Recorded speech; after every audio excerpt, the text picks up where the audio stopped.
그러니까 엔트로피를 알고 싶으면 이것만 기억하면 돼. 아, 무질서도로 번역됐는데 또 이게 번역이 잘못됐다 이런 말도 있고 한데 어떻게 생각하나요? 저 무질서도란 번역 별로 안 좋아해요. 저는 개인적으로 그 번역 별로 안 좋아해요. 그래서 오늘 좀 이해하기 쉽게 얘기를 해보려고 합니다. 자, 그래서 엔트로피가 뭐냐? 어떻게 생각하십니까? 근데 보통 아마 무질서도 이렇게 얘기 많이 할 거야. 근데 제가 저번에 처음 했던 강의 있잖아. 물리의 언어 이해하기. 거기서 얘기했지만 식을 하나하나 뜯어보면 알 수 있어. 그래서 오늘 식을 한번 하나하나 뜯으면서 하나하나 뜯는다까지는 아니고 그냥 대략적으로 한번 보도록 하겠습니다. 하나하나 뜯긴 좀 그러니까 너무 어려워질 수 있으니까 대략적으로 보도록 하겠습니다. 생각보다 쉬운 엔트로피. 이 엔트로피라는 거를 유튜브에 검색을 하잖아? 그러면은 그런 게 떠. 물리학에서 가장 어려운 개념, 가장 난해한 개념 요런 식으로 뜬단 말이에요. 뭐 물론 어고를 끌어야 되니까 어쩔 수 없고. 근데 뭐 그렇게 직관적이진 않죠. 이게 그렇게 직관적이진 않지만 그렇게 겁먹을 만큼 난해하고 어려운 개념도 아니라는 거. 일단 그러면은 엔트로피가 뭔지 알기 전에 역사적으로 엔트로피가 어떻게 나왔나를 보자. 우리 엔트로피라는 게 원래 어떻게 알게 됐냐면 엔트로피를 우리 여러분 전류 알죠? 전류. 처음에 전류를 어떤 식으로 얘기했는지 알아요? 전류는 그러니까 전류가 흐르는 방향을 양전하가 원자 핵이 마치 흐르는 것처럼 이해를 하고 있어서 사람들이 그게 아닌데 원래는 전자가 흐르잖아요. 원자 핵이 움직이는 게 아니라 전자가 움직이는 거잖아. 근데 사람들이 그거를 잘못 이해를 해가지고 아 이거 플러스가 흐르고 있는 거네 하면서 전자 흐름의 반대 방향을 보고 이게 전류가 흐르는 방향이다 라고 얘기를 해버렸어요. 근데 그게 자리를 잡아가지고 우리가 지금까지 쓰고 있는 거고 그런 거랑 비슷하게 엔트로피라는 거를 우리가 지금 알고 있는 거랑은 좀 다른 개념으로 처음에 접했습니다. 이게 뭐냐면 옛날 옛적에 루돌프 클라우지우스라는 분이 있었습니다. 루돌프 클라우지우스. 이 사람이 열기관 연구하던 사람이야. 열기관을 연구를 하는데 오랜 인류의 꿈이 있었습니다.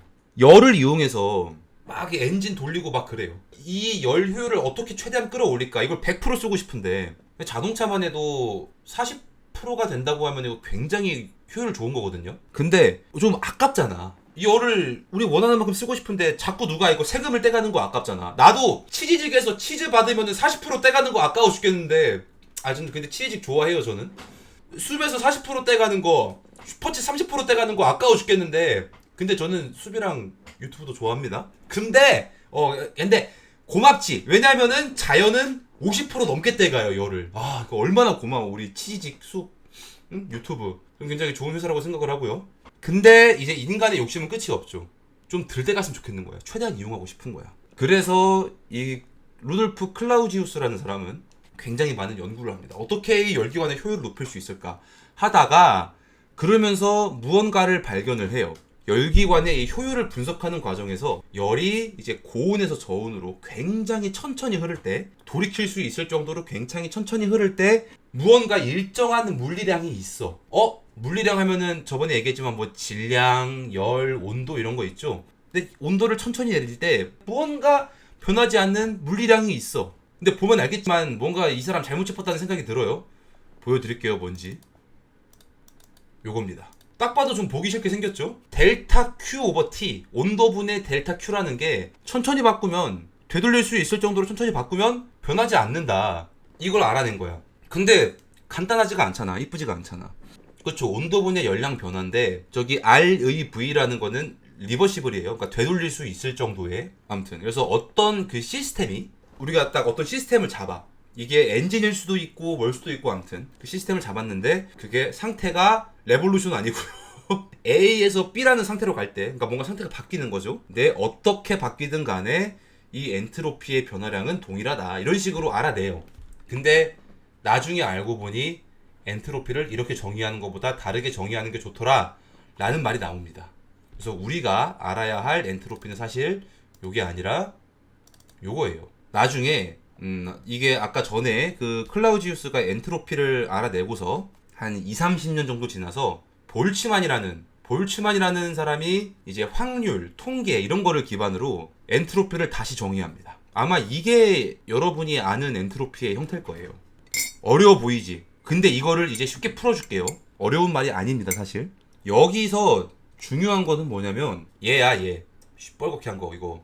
S가 엔트로피고 엔트로피는 KLN 옴이다. K는 뭐다? 그냥 상수예요. 우리 얘기했던 거 1 엄복동 17만 이런 것처럼 한다스 12개 이런 것처럼 K는 그냥 상수야. 어렵게 생각하지 마. 그냥 상수야. 상수고 어떤 숫자인데 그냥 숫자 길게 쓰기 귀찮으니까 이렇게 묶어 놓은 거야. 이렇게. LN은 로그죠, 로그. 아무튼 로그예요. 그리고 옆에 옴은 뭐냐? 미시 상태의 수입니다. 이게 뭔지 모르겠지, 미시 상태가. 나중에 알려드릴게요, 뭔지. 일단 이게 제일 중요하다만 찍고 가면 돼. 미시 상태라는 게 중요하구나. 이런 거만 찍고 가면 돼요. 이따 천천히 알려줄게. 아직 어려운 거 아니야. 어려운 거 아니야. 아무튼 이 경우의 수예요. 쉽게 얘기하면은 이 옴이라는 거 경우의 수. 결국에 엔트로피라는 거는 이 경우의 수랑 연관이 돼 있는 애야. 근데 왜 무질서도 이렇게 알려주는지 잘 모르겠어요. 사실 압니다. 아는데 이따가 왜 무질서도라고 얘기하는지도 알려드릴게요. 아니요, 오늘 그런 거 진도 안 나가고 굉장히 쉽게만 나갈 거예요. 그러면은 엔트로피란 뭐냐? 엔트로피 이거를 무질서도라고 부르는 게 맞냐? 이게 아니라 옴에 집중하면 결국에 일이 일어날 확률이라고 보는 게 훨씬 더 직관적입니다. 일이 일어날 확률인데 확률의 척도. 정확히 확률은 아니죠. 그러니까 엔트로피가 높다라는 거는 이 사건이, 그러니까 어떤 시스템의 엔트로피가 높다 이러면은 그 시스템이 일어날 확률이 높다 이 얘기예요. 왜 그런 얘기를 하는지 한번 하나하나 봅시다. 일단 우리가 알아야 되는 거는 크게 두 가지가 있어요. 미시 상태가 뭐냐? 아까 그 미시 상태라는 거. 그거에 대해서 알려드릴 거고, 하나는 등확률 가정이란 게 있습니다. 등확률 가정. 어렵지 말이. 이것도 쉽게 얘기해 줄게요. 먼저 그걸 알기 위해서 예시를 들어볼게요. 윷놀이 할 때. 이거 도죠, 도. 하나만 뒤집어져 있으면 도야. 등확률. 같은 확률이다. 이거 도야. 우리가 아는 도. 하나가 뒤집어져 있으면 도.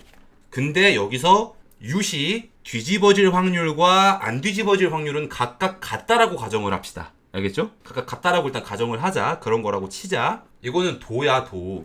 얘 미시 상태를 한번 볼게. 이 하나가 미시 상태예요. 근데 도가 거시 상태야. 이렇게 하면 이해가 좀 안 될 수 있어요. 좀 쉽게 풀면은 거시 상태 도에는 도를 의미하는 미시 상태가 이렇게 4개가 존재하는 거예요. 이 4개는 다 똑같은 도야.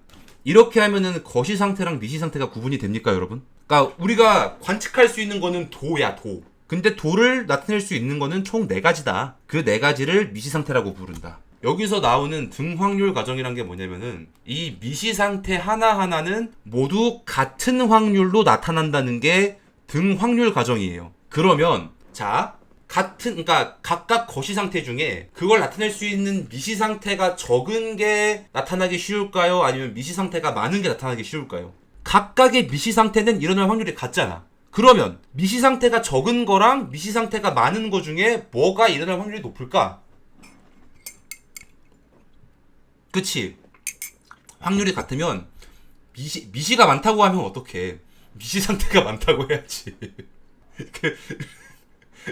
우리 좀 미시 상태라고 하면 좋을 것 같은데? 자, 독에 걸린 모 독에 걸리시라고 했어요. 보면은 모는 미시 상태가 1개고요. 개는 미시 상태가 6개입니다. 이러면은 우리가 윷놀이를 막 많이 해. 윷을 많이 던지면은 결국에 개가 나올 확률이 제일 높다 이거예요. 개가 미시 상태가 미시 상태가 제일 많아요. 미시 상태가 제일 많아요, 개가. 아니 뭐 그런 취향이 아니고 실제로 미시 상태가 많잖아. 우리 윷놀이 할 줄 알잖아. 그래서 윷놀이를 하다 보면은 결국 개가 제일 많이 나올 것이다. 이 얘기는 뭐냐? 엔트로피가 높은 방향으로 간다. 왜냐? 엔트로피는 미시 상태가 많냐 적냐의 척도니까. 일이 일어날 확률의 척도니까. 그쵸? 그러면은 그래, 뭐 개가 동탄이고 이제 모가 저기 뭐 창원 이런 데야. 개의 미시가 많아. 알겠지? 자, 아무튼 그래서 이제 이거를 좀 과하게 적용을 해보자고. 과하게 적용을 하고 왜 사람들이 이거를 무질서도라고 불렀는가를 한번 보자고요. 먼저 이걸 봅시다. 어떤 게 엔트로피가 높아 보이세요? 이 둘 중에? 첫 번째, 두 번째. 아래. 왜? 미시 상태가 이게 많은 걸 어떻게 알지? 많다는 거를? 무질서해 보여서. 그치? 저렇게 봐서 무질서도라고 부르는 거야, 결국에. 우리 원래 알고 있잖아, 지금. 엔트로피의 정의는 미시 상태가 뭐가 더 많냐라는 척도에서 와요. 근데 왜 밑에 게 또 미시 상태가 많은가? 그걸 봅시다. 얘를 10개의 구역으로 나눠볼게요. 이렇게 나눠보자. 더 예뻐서 아래쪽에 엔돌핀이 많이 도는 것 같아요. 각각의 점이 적당히 누웠을 때 저렇게 보일 확률이 더 높아서 저게 제일 근접하지. 우리가 무작위로 저거를 이렇게 턱턱턱 놨을 때, 적당히 놨을 때 아랫게 좀 더 확률이 높죠. 왜 높냐?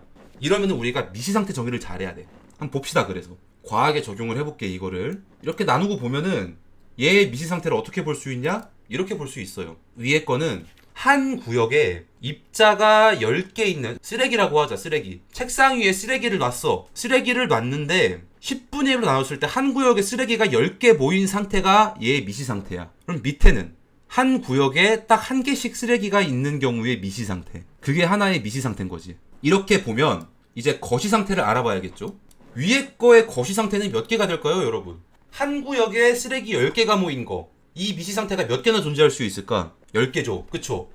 첫 번째에 10개 모여있는 경우, 두 번째에 10개 모여있는 경우, 세 번째에 10개 모여있는 경우, 점점점점 마지막 칸에 10개 모여있는 경우 하면 10개가 되죠. 그러면은 밑에는 어떻게 될까? 지금 각각 쓰레기가 구분이 가능해요. 색깔로 구분이 가능해. 그래서 빨주, 노초, 파남보, 마젠타, 사이안, 검정 이 순서로 있지 지금. 근데 그거랑 주빨, 노초, 파남보, 마젠타, 사이안, 검정이랑 달라. 그치? 10 팩토리얼. 야, 확률 통계 좀 아는구나. 저거를 모르더라도 무지하게 많다는 건 알겠죠? 무지하게 많다는 거야. 그거를 계산을 해보니 위에 거는 미시 상태가 10개, 아래 거는 10이 아니라 10 팩토리얼 362만 8,800개가 있다. 그게 아니라 300만 개가 넘게 있다. 이게 입자의 수가 점점 많아질수록 이 차이는 심해져요. 아까 봤을 때 윷놀이는 찍혀봐야 개의 미시 상태는 6개였잖아. 근데 책상에 쓰레기 10개를 어지를 때 고르게 쓰레기가 퍼져 있는 경우의 미시 상태는 300만 개가 넘었죠. 350만 개가 넘었지. 근데 이 세상은요, 이 세상에 있는 분자들, 얘네는 하나, 둘, 셋 이런 거로 못 재요. 아보가드로 수만큼 있어요. 얘는 단위가 뭐냐? 아까 1 엄복동 17만, 한 다스 12개, 1 아보가드로 수는 6.02 곱하기 10의 23승이야. 그러니까 602000000000000000000000000개야. 뭘 말하시는지 모르겠어요. 몰 1몰이 그만큼이에요. 그걸 보고 1몰이라고 부릅니다. 그러다 보니까 확률이 가장 높은 거, 엔트로피가 가장 높은 방향으로 흐르는 게 굉장히 자연스럽다. 왜냐면 윷놀이를 하면은 별 차이가 안 나니까 여러 번 던진다고 해서 개가 나올 수도 있고 도가 나올 수도 있고 뭐가 나올 수도 있고 그러잖아요. 편차가 심할 거 아니야. 근데 이 숫자가 점점 많아지면 결국에 엔트로피가 높은 쪽으로, 개 쪽으로 갈 수밖에 없다. 엔트로피가 높은 쪽, 미시 상태가 많은 쪽, 이런 걸로 갈 수밖에 없다. 그래서 엔트로피가 높은 곳으로 에너지가 흐른다는 게 그런 말이에요. 그래서 저는 이걸 뭐라고 얘기하고 싶냐? 일어날 일은 일어난다. 엔트로피는 결국에 일어날 일은 일어난다는 말이다. 그러니까 엔트로피를 알고 싶으면 이것만 기억하면 돼. 엔트로피는 될 놈 될 법칙이다. 될 놈이 된다 결국에. 될 놈 될 법칙이라고 할 수 있습니다. 좀 엔트로피가 이해가 되시나요 이제? 아, 이해가 돼요. 어려워요. 어떤 부분이 어려울까요? 아바타 정리하면서 보니까 어려워요. 그러면은 유튜브 올라오는 걸로 보시면 되겠습니다. 자, 아무튼 그래서 녹화는 여기까지 하고 이 뒤에 좀 더 재밌는 얘기를 해줄게. 생방송 오신 분들만 볼 수 있는 좀 재밌는 얘기. 엔트로피 법칙이 결국 인생 무상으로 결론이 나는 것 같아서 허무해요. 우울해요. 아니지, 그렇게 생각하면 안 되지. 결국 일어날 일은 일어나지만 결국에는 이게 이 일이 일어날 거야, 다른 일은 일어날 수 없어가 아니라 다른 것도 계속 일어나요. 확률이 낮지만 일어납니다. 그게 기적이죠. 어떻게 보면 기적이라면 그게 기적이지. 딱 가서 이제 거울을 봐. 아이씨, 이거 여자친구 못 만들겠는데? 하지만 언젠가 기적은 생겨요. 아주 낮은 확률로, 어쩌다가 아주 낮은 확률로 여자친구가 생길 수도 있습니다. 물론 굉장히 그리고 뭐 여러분의 힘으로 시스템을 바꿀 수도 개를 바꿀 수도 있으니까